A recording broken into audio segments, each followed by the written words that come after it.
সাদউদ্দিন তো left back নন। Mitul murmur গোলকিপিং performance ছাড়া, মানে মিতুল মার্মা ছাড়া আপাতত এই স্কোয়াডে যে তিনজন গোলকিপার আছেন তার ভেতরে তার অপশন ওই অর্থে নাই। হ্যাঁ, এটা হয়। ফুটবলে কোচ আপনাকে যদি পছন্দ না করেন, ফুটবলের কোচ আপনাকে খেলাচ্ছে। এইটা তাই আনিসুর রহমান জিকোকে আসলে ক্লাবে নিয়মিত হয়ে আবারও ন্যাশনাল টিমে ফেরত আসতে হবে, মানে ওই রাস্তাটাই তার জন্য খোলা আছে। তাকে শৃঙ্খলার ব্যাপারে এত স্ট্রিক্টলি মানে শাস্তিটা দেওয়া হয়েছে, যেটা আদতে বাংলাদেশকে সাহায্য করেছে কিনা আমি একটা জিনিস নিয়ে শঙ্কিত, যে হাভিয়ার কাবরেরা আবার চিন্তা করেন যে সবাই নামা দিলাম। সাদউদ্দিন তো লেফট ব্যাক নন। সাদউদ্দিনকে বসুন্ধরা কিংস কিছু ম্যাচে লেফট ব্যাক খেলিয়েছিল, তাদের কোচ অস্কার ব্রুজন খেলিয়েছিলেন, এই কারণে পরে তিনি লেফট ব্যাক বনে গেলেন। কিন্তু সাদউদ্দিন তার ক্যারিয়ার শুরু করেছিলেন স্ট্রাইকিং পজিশনে বা রাইট উইংয়ে, ফরওয়ার্ড হিসেবে। পরে আবাহনী ক্লাবে তাকে রাইট ব্যাকে শিফট করা হয়েছিল। রাইট ব্যাকে তিনি অনেক দিন খেলেছেন, রাইট ব্যাকে তিনি ভালো করছেন। এটা হয় যে রাইট উইঙ্গার রাইট ব্যাকে শিফট করে যান। লুকাস ভাস্কেজের কথা বলতে পারেন, হেইসুস নাভাসের কথা বলতে পারেন, এটা ন্যাচারালি হয়। পরে গিয়ে যখন তাকে লেফট ব্যাকে সুইচ করা হয়েছে, অ্যান্ড লেফট ব্যাকে প্লেয়ার তো তিনি নন, কিন্তু তিনি হয়তো সময়ের কাজটুকু চালিয়ে দিতে পারছেন বলে কোচরাও মনে করছেন যে লেফট ব্যাকে বোধহয় তিনি অনেক কিছু করে ফেলবেন। কিন্তু আলটিমেটলি সেটা তার ক্যারিয়ারের জন্য হুমকি স্বরূপ হয়ে গেছে। দেখেন, সবাই মিলে সাদউদ্দিনের সমালোচনা করছেন বা করা হচ্ছে। এইটা তো সাদউদ্দিনের উপর, কিন্তু বাংলাদেশের প্লেয়ার দিন শেষে, এবং বাংলাদেশকে তিনি অনেক কিছু দিয়েছেনও। ইনফ্যাক্ট বাংলাদেশ যে এই কোয়ালিফায়ার্সটা খেলছে, এইটার পেছনে সাদউদ্দিনের একটা গোলের অবদান আছে। ওয়ার্ল্ড কাপ কোয়ালিফায়ার্সে বাংলাদেশ যে সেকেন্ড রাউন্ডে উঠেছিল মালদ্বীপকে হারিয়ে, সেটার অ্যাডেড টাইমে গিয়ে সাদউদ্দিন মালদ্বীপে গোল করেছিলেন। তো সাদউদ্দিন প্লেয়ার হিসেবে এমন নয় যে তিনি ন্যাশনাল টিমে খেলতেই পারবেন না, এরকম তার লেভেল যথেষ্ট এই স্কোয়াডে থাকার মতোই। কিন্তু কথা হচ্ছে তিনি তার প্রেফার্ড পজিশনে খেলতে পারছেন কিনা। সাদউদ্দিনের ফিজিকটাও দেখবেন, যখন আপনি হংকং, চায়না বা এই টাইপের টিমের এগেনস্টে খেলেন, তখন ওই ফিজিকটা আপনাকে ফুটবলে অনেক সময় হেল্প করে। অ্যাটলিস্ট শোল্ডার টু শোল্ডার চ্যালেঞ্জের দিকে আপনি দেখবেন, কিছু জায়গায় আপনি ওই ম্যাচে খুঁজে পাবেন শোল্ডার টু শোল্ডার চ্যালেঞ্জের দিকে। কিন্তু ওই যে লেফট ব্যাক পজিশন যেহেতু তার না, তাই তার পায়ের ফাঁক দিয়ে বল চলে যাচ্ছে, তিনি ওখানে গোল হজম করে বসছেন। ব্যাপারটা তার জন্য যেমন আনফর্চুনেট, বাংলাদেশের জন্য খুবই আনফর্চুনেট। সাদউদ্দিন আমার বিশ্বাস যে একদিন তিনি আবারও ভুলচুক শুধরে নিজের পুরনো জায়গায় আবার ফেরত আসবেন। মিতুল মার্মার গোলকিপিং পারফরমেন্স ছাড়া, মানে মিতুল মার্মা ছাড়া আপাতত এই স্কোয়াডে যে তিনজন গোলকিপার আছেন তার ভেতরে তার অপশন ওই অর্থে নাই। এবং মেহেদী হাসান শ্রাবণ, 23 বছর বয়সী গোলকিপার যিনি, তিনি বেশ ভালো করেছেন আন্ডার-23 টিমে। তিনি ন্যাশনাল টিমেও এর আগে খেলেছেন, কিন্তু তার আগের ভুলগুলো হয়তো অনেকের মনে লেগে আছে। কিন্তু ইয়াং গোলকিপার ভুল করবেন, এইটাই দুনিয়ার নিয়ম, যে একজন তরুণ গোলকিপারকে আপনি যখন বয়স হওয়ার আগে ন্যাশনাল টিমে ডেবিউ করিয়ে দেবেন, তখন তিনি ভুল করবেন। এটা করিয়েও তো শ্রাবণের জন্য আসলে ক্ষতিটাই হয়েছে। শ্রাবণ এখন যখন পরিপক্ক হয়েছেন, তখন তাকে ন্যাশনাল টিমে নাম্বার 1 হওয়ার ক্ষেত্রে হয়তো অনেক দিকে বাধা তৈরি হচ্ছে, এই কারণে যে আগের ভুলগুলোর কথা হয়তো সবাই মিলে আমরা বলছি বা বলা হচ্ছে।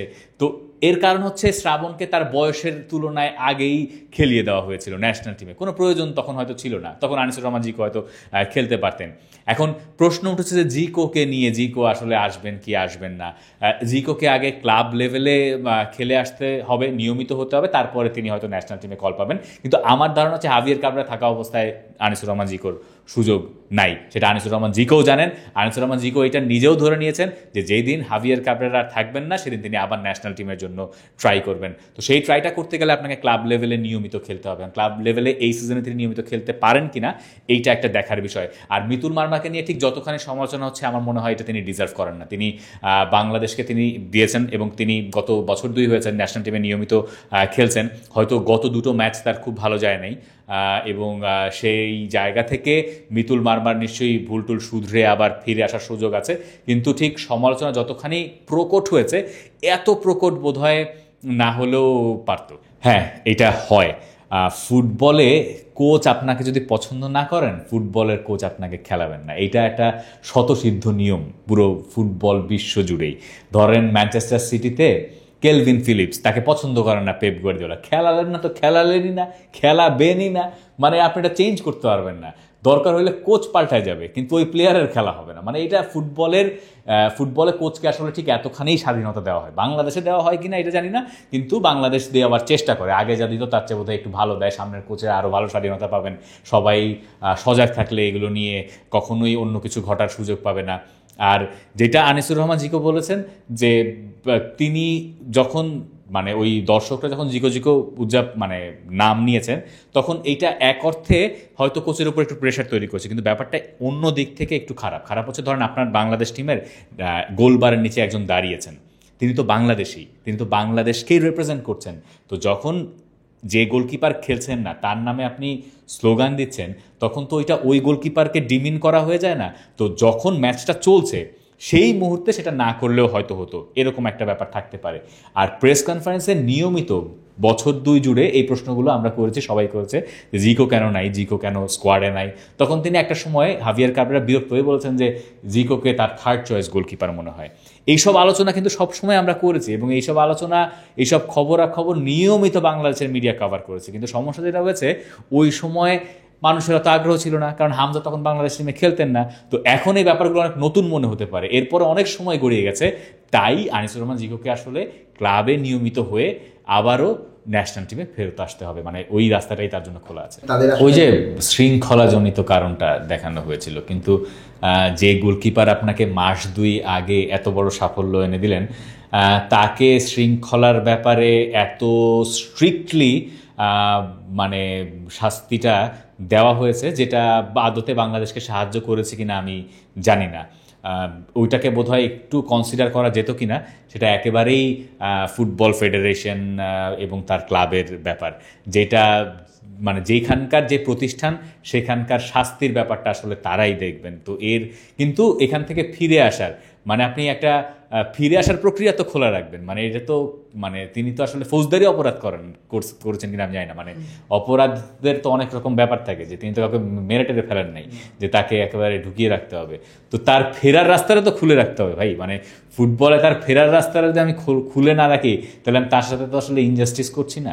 বাংলাদেশের একাদশ কেমন দেখছি, বাংলাদেশের একাদশে 2টা জিনিস দেখতে চাই। একটা হচ্ছে যে মানে এই এত আলোচনা সমালোচনার পরে মানে আমি একটা জিনিস নিয়ে শঙ্কিত, যে হাভিয়ার কাবরেরা না আবার চিন্তা করেন যে সবাই নামাই দিলাম।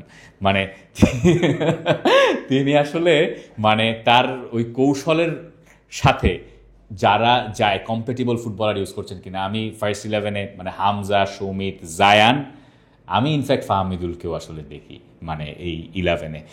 সাথে মানে ডিফেন্সে তারিকের একটু ইনজুরি জনিত সমস্যা আছে, তপু বর্মনে স্টার্ট করার কথা।